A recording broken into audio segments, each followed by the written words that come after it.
Hello and welcome. I'm Becky, the manager of Malvern Books. And on behalf of Joe, Malvern Books owner, and myself, I'd like to thank you for joining us tonight. We're excited to host this event for Catherine A. Hamilton and her new book, Victoria's War, from Plainview Press. This evening, in addition to Catherine, we have with us publisher Pam Knight of Plainview Press as well. Pam has been the publisher at Plainview Press, located here in Austin, Texas, since 2010. She helped establish the press for many years prior to that with Susan Bright. Plainview Press is a 45-year-old issue-based publishing house and has released 6 new titles so far this year. Catherine is a native Oregonian of Polish descent. She has a master's degree in psychology and has spent years as a freelance writer. Her articles and poems have appeared in the Sarasota Herald Tribune, the Oregonian, the Catholic Sentinel, the Polish American Journal. She is the author of a chapter in Forgotten Survivors, Polish Christians Remember the Nazi Occupation, edited by Richard C. Lucas from the University Press of Kansas. In Victoria's War, Catherine gives a voice to the courageous Polish women who were kidnapped into the Nazi slave labor operations during World War II. Welcome to you both.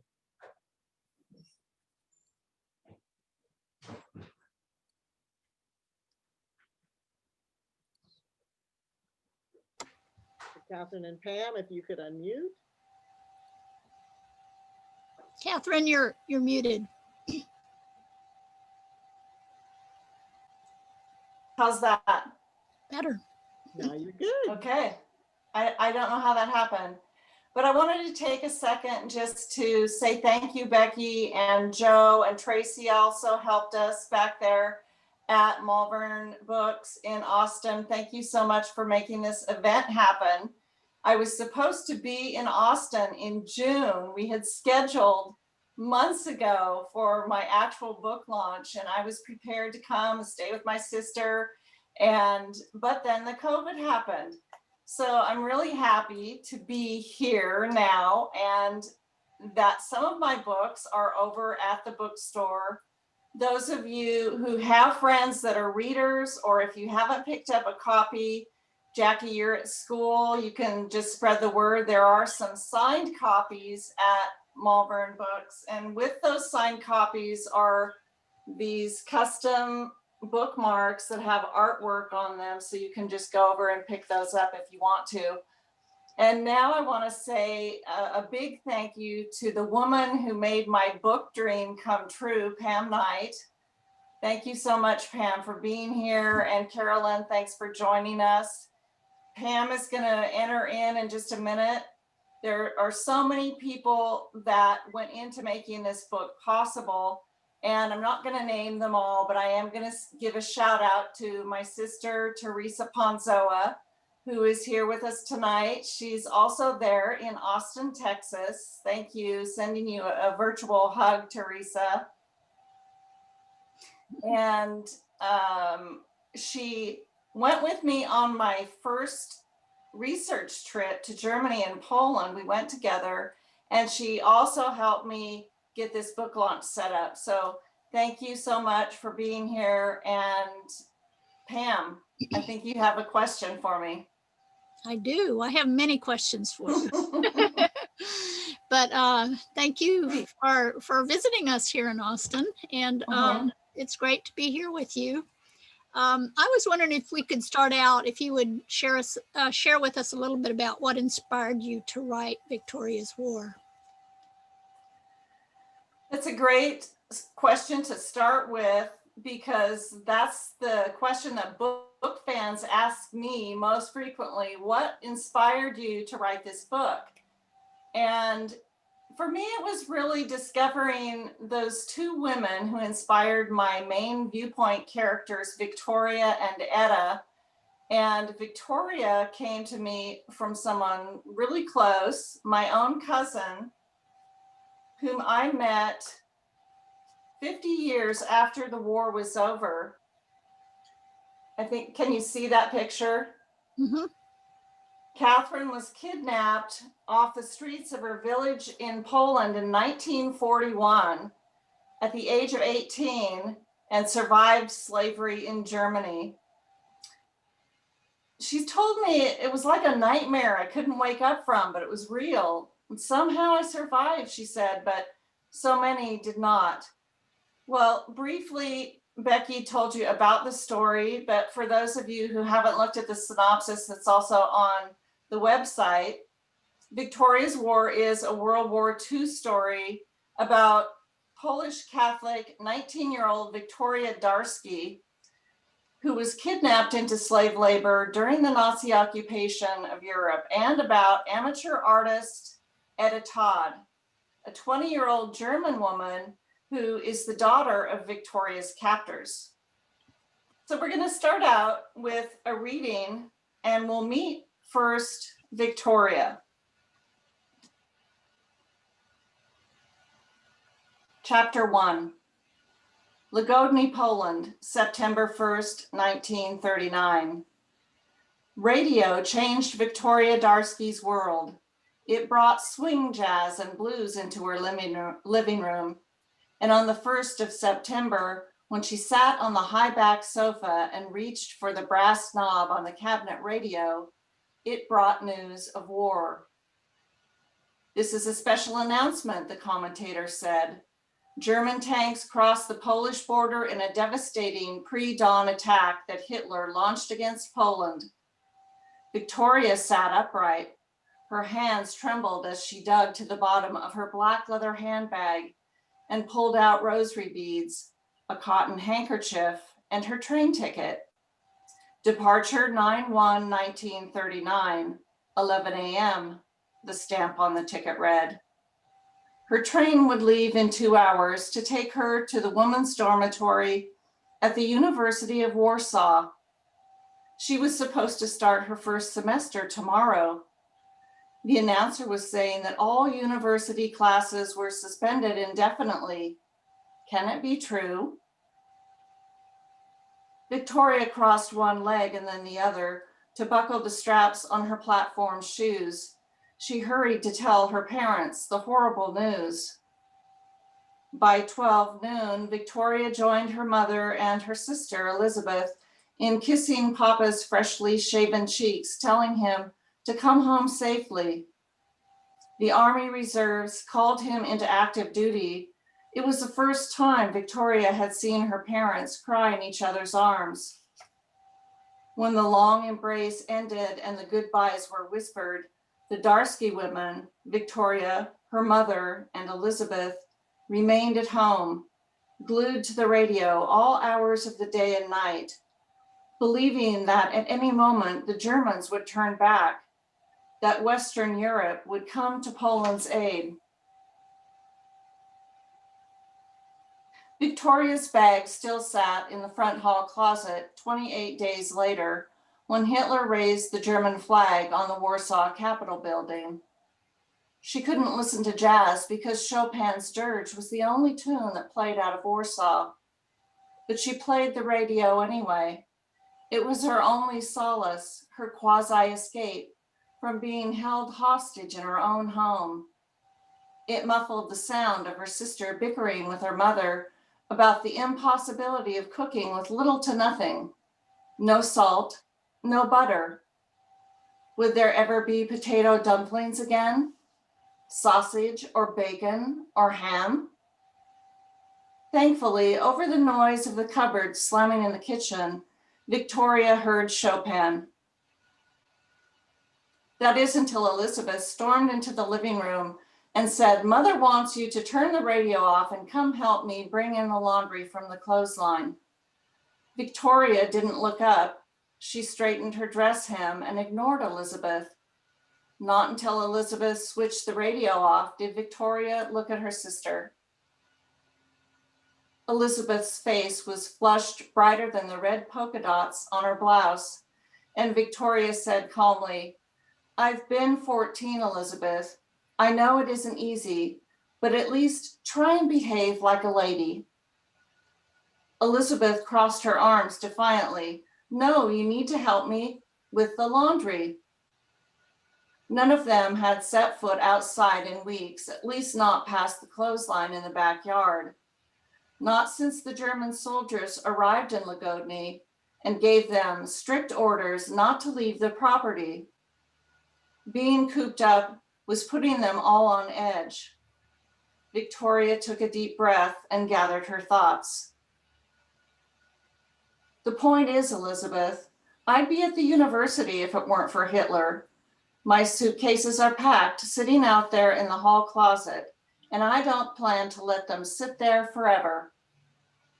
There is a chance that Britain and France will show they've declared war on Germany, and this occupation could end. And when it does, I'll be out of here. Elizabeth's perfectly round face and delicate features hardened. I'd love to see you go to Warsaw. I'm praying for it. Then I won't have to watch you dress up day after day as if you're going off to college, wasting your time tying all that ribbon in your hair. Why don't you face the truth? Victoria stared at Elizabeth. She had taken time on her waist-long French braid, elaborately weaving in thin pieces of indigo ribbon. And why not? They had all the time in the world. It never helped to reason with her little sister. Right now, I'm thinking how nice it would be if you didn't treat me like the enemy. Victoria switched the radio back on. You go get started. I'll be right out. Victoria again turned up the volume. The lamplight threw a hazy glow over the front room, and she found a sense of comfort in the smells of her mother's cooking. The midday meal would begin, as always, with soup. Today it would be a clear beet soup, followed by potato cakes and sliced apples. She was too hungry to care that the food would be served without salt or butter. They had run out of salt days ago, and no one could go to the market. No one could even so much as visit a neighbor to borrow salt. Not until the ID cards came. Even with the radio turned up loud, the dirge didn't muffle the sound of the crucifix rattling on the wall behind the sofa. Someone was pounding on the front door, and nobody but the Nazis made a heart-stopping knock like that. Victoria came to her feet, dizzy with fright, loathing the visitor outside, thinking how wrong it all was, that they were still banging and she needed their permission to leave the house. She was old enough to make her own decisions. Maybe this means the ID cards have arrived. Perhaps she could dispel her fear and go see Sylvia tomorrow and borrow some salt. She and her best friend hadn't seen each other in weeks. Mother reached the door as Victoria detected through the curtain the silhouette of a man's hat, the high-peaked cap, the black leather brim she'd seen many times before. Untermenschen, offen die Tür, the man demanded in a loud voice. But who knew what that meant?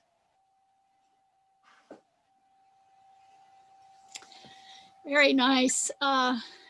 You know, when I got your manuscript and your opening chapter was so compelling. So it's really nice to hear you read it.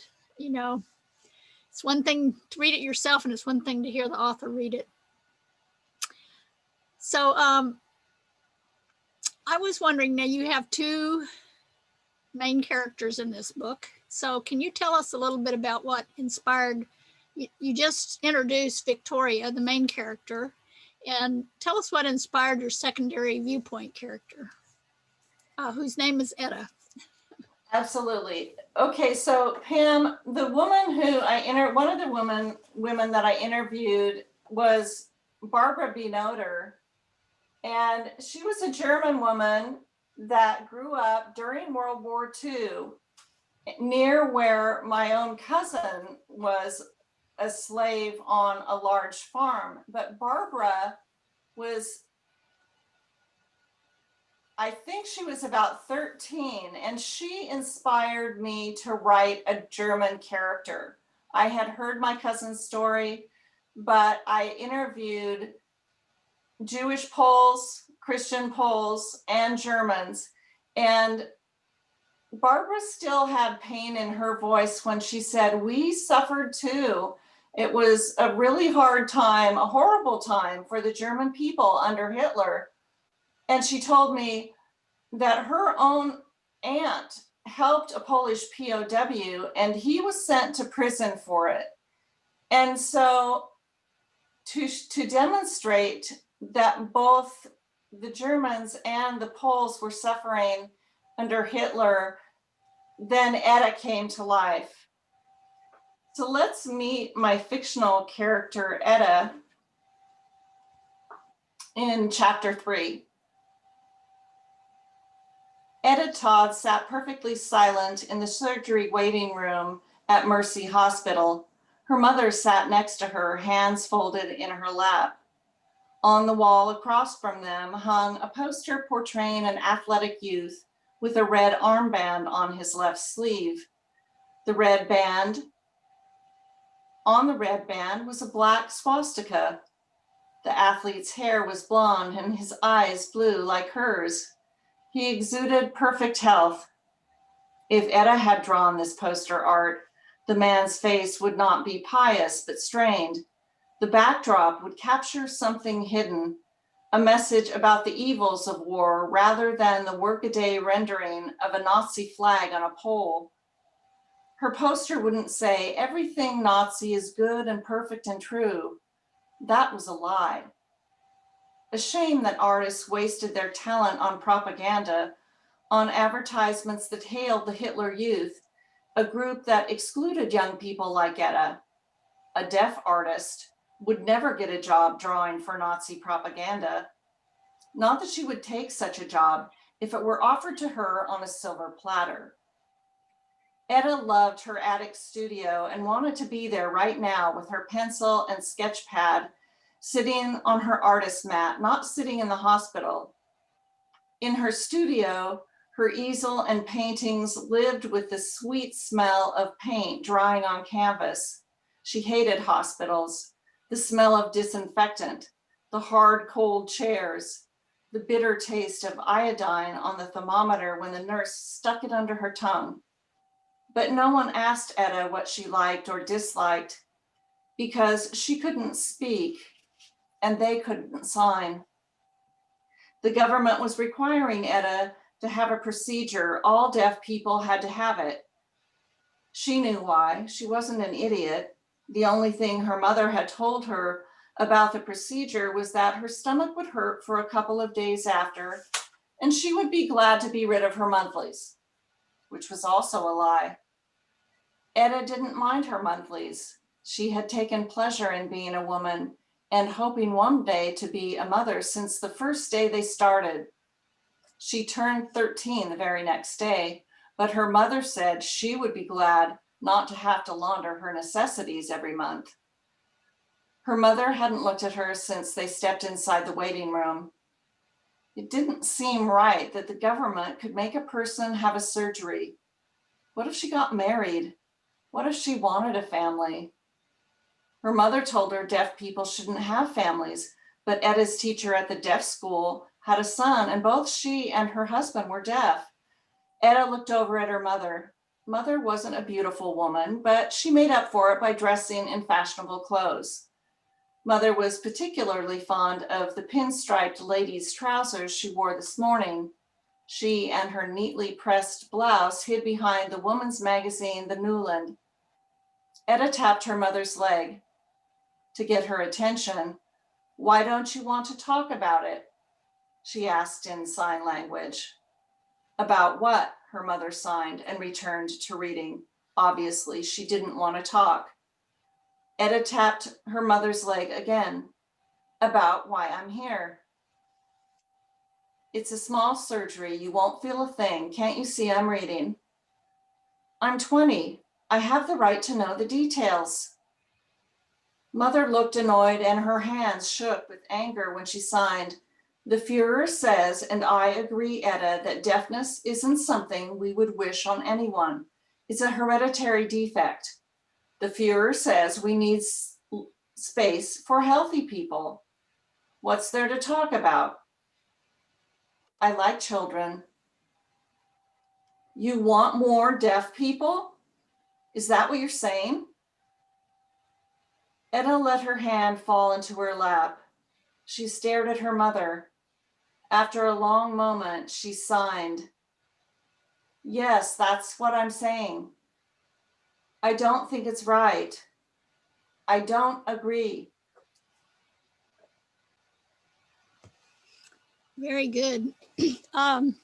So in 2 readings and 2 chapters, we have her 2 main characters. And one of the things Catherine did very well was to be very selective about what she put in the book. She did years and 10 years of research, like a decade of research. And so she selected very well, and she put together these characters. And I'm going to share a video with you about how she developed the relationships between these 2 characters.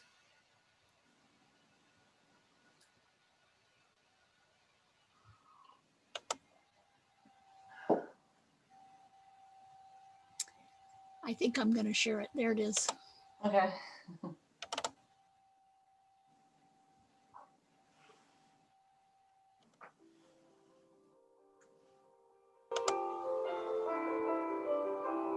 Hello friends, Catherine here.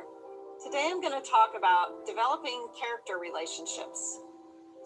The question first, have you ever made friends with someone even after your first impression of them wasn't so hot? Well, that was the challenge I had in getting my 2 main characters, Victoria and Etta, to form an enduring bond. I have these 2 women about the same age, but from totally different cultures. Victoria had been bought at a slave auction for pocket change by Etta's brother, and Etta is a deaf mute who's anxiously awaiting the slave girl's arrival, hoping that she might become the sister she never had. I loved both of these characters, but how was I going to get them to love each other? Victoria, understandably, is more than suspicious and afraid of Etta, and Etta can't talk. So how did I do it? I used 2 of my favorite things to bring them together: food and art.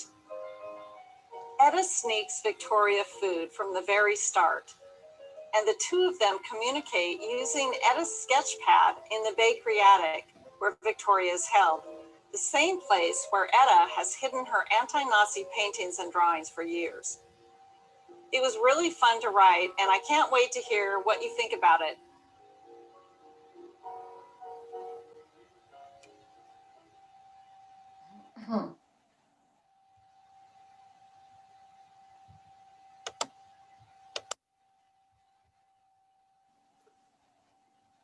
So,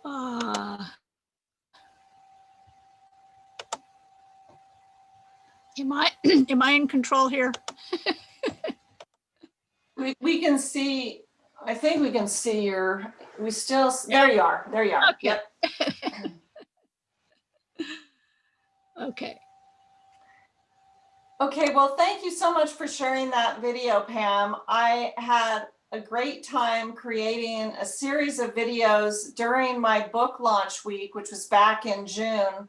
The book was actually released on June 2nd. And because I wasn't going to be going anywhere, I did a series of 5 videos, and that was one of them, talking about the writing process and about the book, the story, and you can find those on my YouTube channel and also on my website. But at this point, we're going to do the final reading, and then I think Becky's going to take some questions from the folks that are here with us. And the thing that was so fun about that video was that discovering these 2 women also influenced the way that I wrote this book, having the 2 chapters parallel. So we have a chapter of Victoria and a chapter of Etta. And then finally, like I said on the video, we have them meet in the bakery attic where Victoria is held, where the same place where Etta has hidden her anti-Nazi paintings and drawings. And of course, that is the studio that Etta was referring to in chapter 3 that I read, that she loved to be in her attic studio. So let's read just a snippet of the point where the 2 women meet. There were footfalls in the stairwell. Slowly they came, tiptoeing. Victoria sat bolt upright. Herr Todd was back. She didn't have time to get to the corner. There was a soft tapping on the door. The key turned in the lock and the door swung open. But in the light of the lantern, she saw that the lone figure was not the baker. The halo around the flame revealed the deaf mute with a lantern in one hand and a basket of sweet rolls in the other.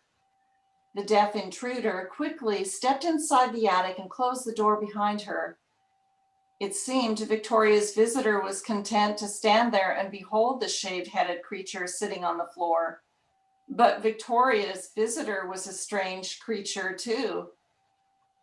The way her unbraided hair rumpled awkwardly over boxy shoulders, wearing the fuzzy blue nightcoat that looked like she'd worn since grammar school, the sleeves now too short. Was it possible this Nazi was capable of human kindness? Maybe she was a sleepwalker. Or maybe she was one of those Nazis that Mrs. Kosa talked about, the ones who laced food with poison just for the pleasure of watching a person die. The visitor stepped forward and, smiling, set the basket on the floor in front of Victoria. She had to have been the one to leave the very large Kaiser roll under the grain sack mattress, the lump Victoria had mistaken for a rat, the Kaiser roll Victoria was afraid to eat. A whole basket of poisonous sweet rolls would kill her quick. The cinnamon rolls were covered with frosting and sprinkled with raisins. Death by poison, a just punishment for someone who couldn't save her own sister from the SS, a small voice said. The deaf mute pointed at the bread and gestured impatiently, making primitive noises, telling Victoria she should eat. If this was a dream, she didn't want to wake up until she had finished eating the entire contents of the basket. The bread was soft in her mouth and sweet, but she nibbled the first bite carefully, waiting to notice anything unusual after she swallowed. She counted to 60 and lived to take another bite. Victoria's stomach was unwilling to let guilt or the thought of her friends, hungry and cold in the factories, deny the sheer pleasure of devouring this lovely basket of bread. She licked frosting from her fingers and realized suddenly that she'd forgotten to pray, and quickly crossed herself as she finished the last bite of sweet roll. All the while, the deaf girl smiled, watching. Then she got down on the mat with Victoria, sitting closer than was natural for strangers to be. She brought her lantern close and then took a pencil lead and a tablet of paper from her nightcoat pocket and wrote down her name in big letters, Etta Todd, holding it in front of Victoria's face. I don't want to read too much more because that would be considered a spoiler, but everyone knows if they read the back cover that Victoria and Etta do meet. So those are my 3 chosen readings for the evening. And I think that Becky's going to look at the chat box. If you all know how to use your chat box on your iPad or on your laptop or whatever you're using, you can just jot down a question, type out a question, and then Becky will read them. So if I anyone can't has actually any questions, yes, if anyone has any questions, feel free to enter them now. We'll give you a second to do that. That was a lovely reading. Thank you so much, Catherine. And I appreciated the interview between you and Pam. It's good to know these different things. It's always interesting to find out more about what inspires people and how you get to the characters that you present in a book, that people present in a book. And it's so interesting that both these people had their start in someone in real life. And so that's quite different from most of the books that I would read. Yeah, there's both before and after the story, there are sections in the book that present the history. And so you know, it's really embedded in things that happen that really people never knew about, that really, and so it's bringing to light, you know, a whole part of World War II history that very few people know about. You did a very nice job of doing that, Catherine. Thank you, Pam. I had photographs that I had collected over the years from my research. And Pam just kept saying, well, if you have any photographs, send them to me. And I had a lot of photographs. And I just sent her this barrage of photos. And she put together in the back, those of you who have the book, but she put together an amazing afterword with so many photos. I have some of the photos here that maybe you can see that in color. That is the Polish, the letter P that the Nazis required the people to wear, the Polish people to wear at all times on their clothing. And I'd never heard or seen anything like this. This is just another picture of all the people who we talked to and who were kidnapped into slave labor. And when I interviewed my cousin and went to her home and met her for the first time, I was like most Americans, and I had no idea that 1.7 million Polish Catholics were kidnapped into slave labor, were taken off the streets, out of churches, and never were seen again. They were just put onto trucks and hauled off after going through a transition camp. And Catherine had told me, my cousin, that there were hundreds of people that were in this transition camp that she was in, but I had never heard of it. And I didn't know how many until I, like Pam said, until I went through the years of research and digging and found out that half of those people were women and children, many of them under the age of 6. Here's a picture of a little girl who worked in slave labor. I think there was a question though, was there? There is a question, and the question is from Jackie, and she wanted to know, is this appropriate as a young adult book? Great question, Jackie. Thank you for asking that.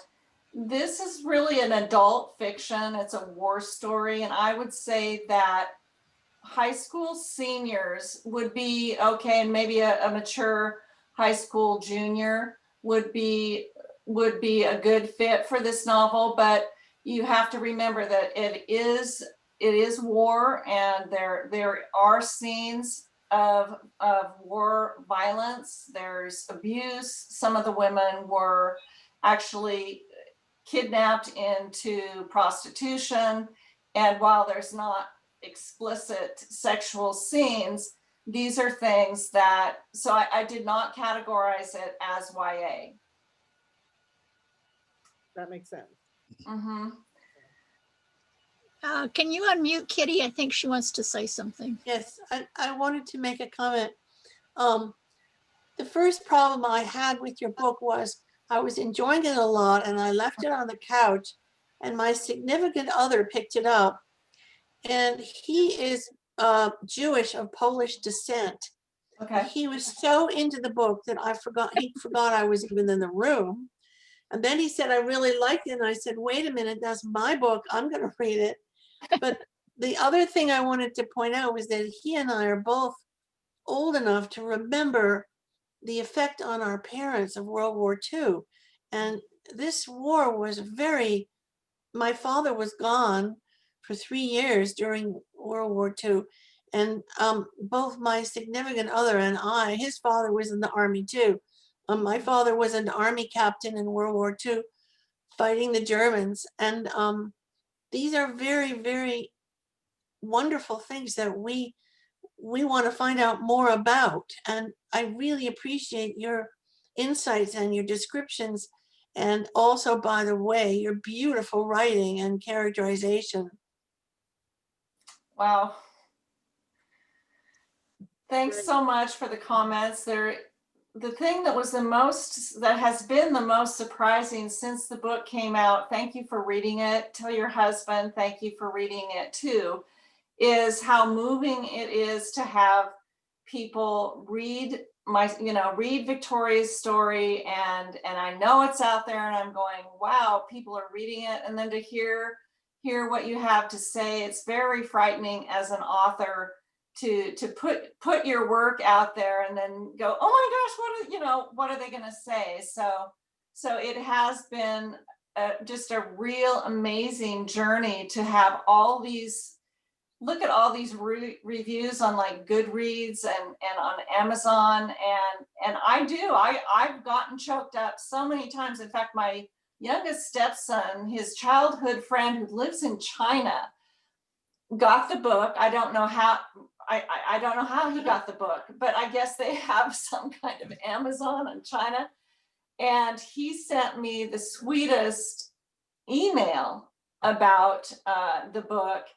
And his family they're German.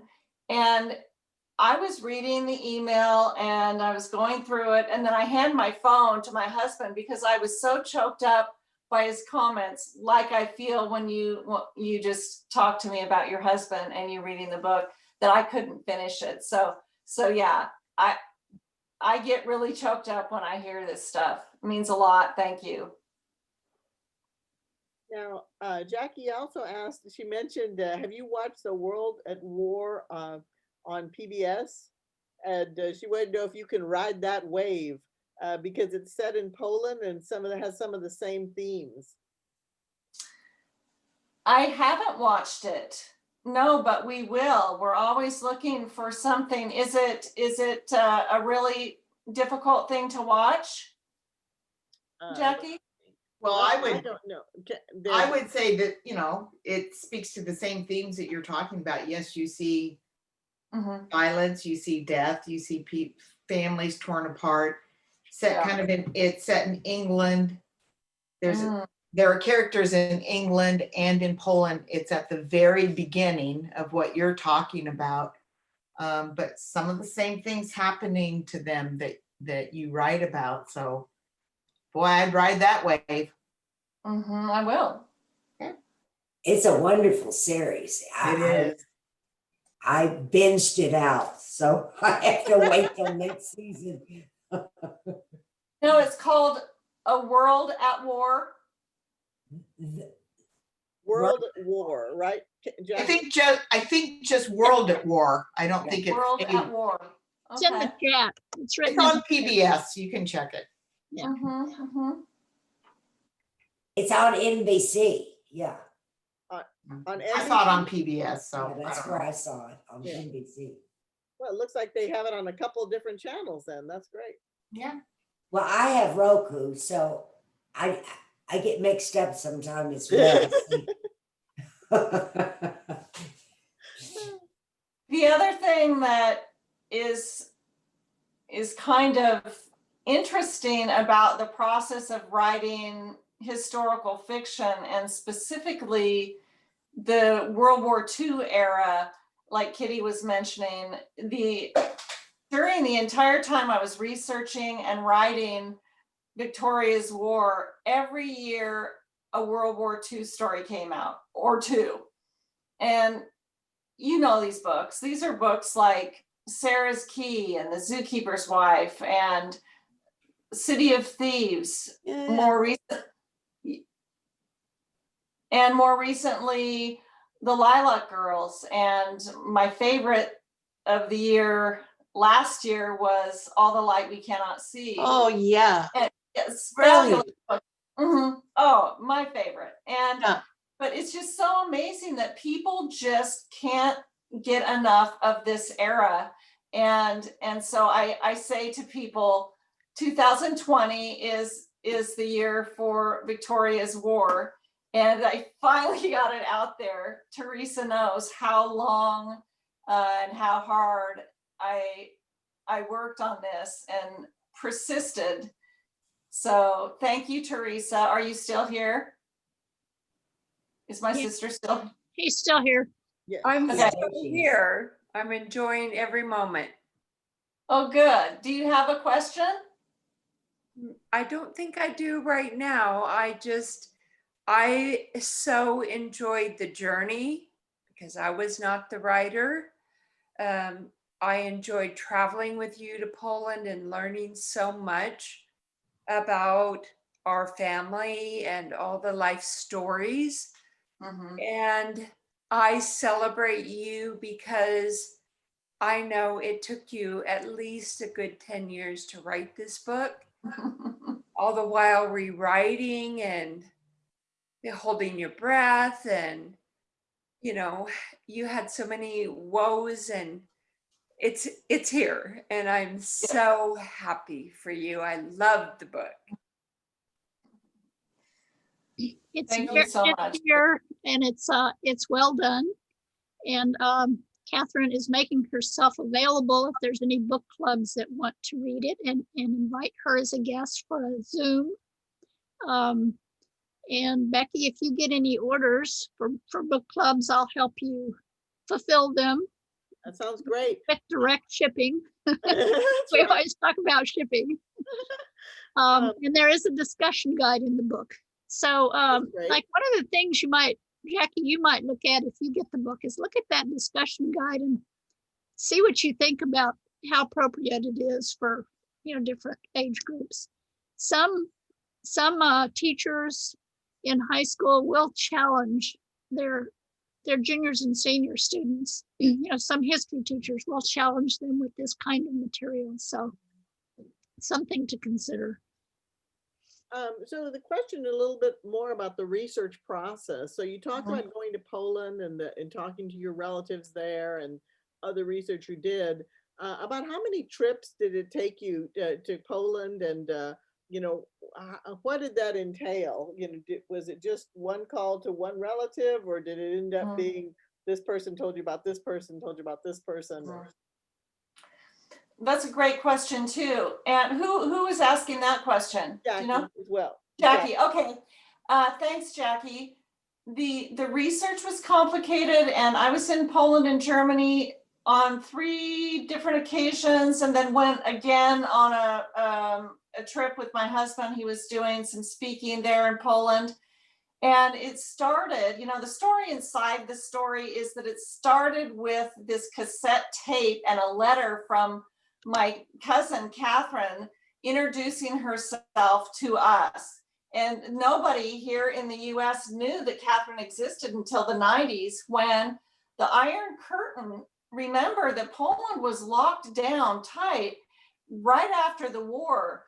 People were not celebrating. There were no victory parades in Poland. And so they were under communist rule until the early 1990s. And that was when Catherine returned to Poland to see her living sister. She wasn't even allowed to go to her mother's funeral. And that's when they started to piece together, there are these relatives, Punchoha was how you pronounced our name. There's these Punchohas in the Northwest, and they found my aunt. Well, when I heard that cassette tape of the story, I said, who knew that there was this human trafficking of the Polish Catholics? I mean, I didn't know. So when I went to visit her in Colorado, where she lived, I interviewed her over the course of probably 4 days. So I had more cassette tapes. And after we were done visiting family and we made lots of pierogi, she asked me one thing before I left. She said, will you write this story down?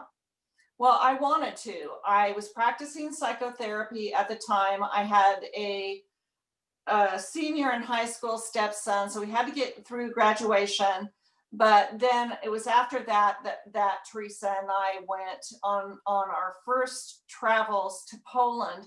And it was after those multiple trips, and I read volumes. This is a photograph of that's my research shelf, and that's only half of it.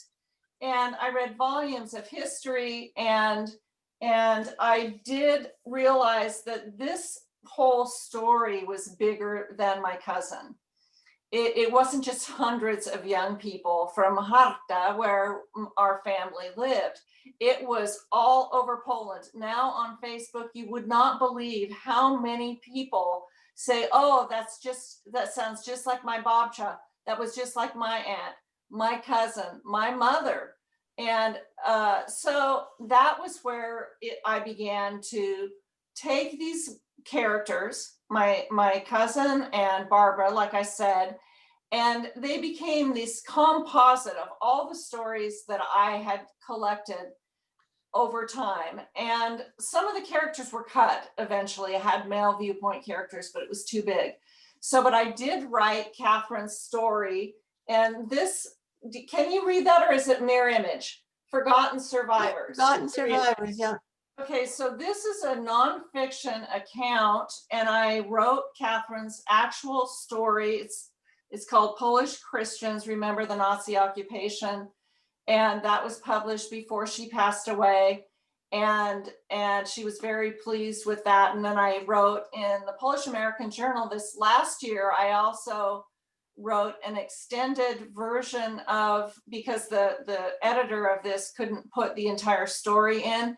And so the entire story is on my website. If you just want to see the true story of what she went through, it's on my website at www.catherineahamilton.com.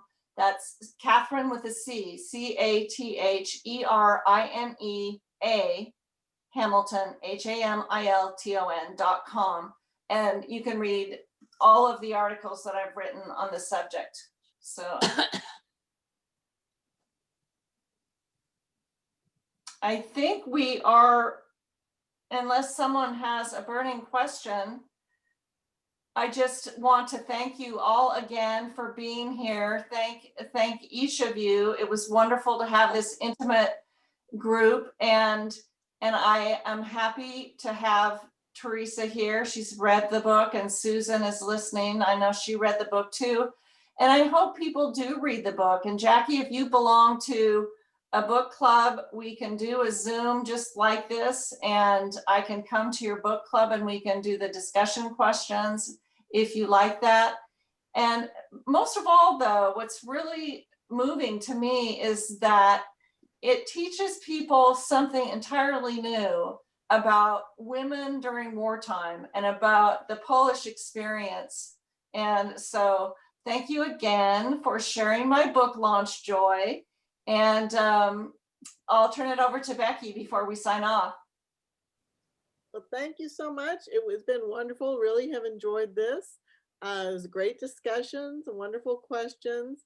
And again, if you're interested in Catherine's book, we do have it here at Malvern Books, 512-322-2097.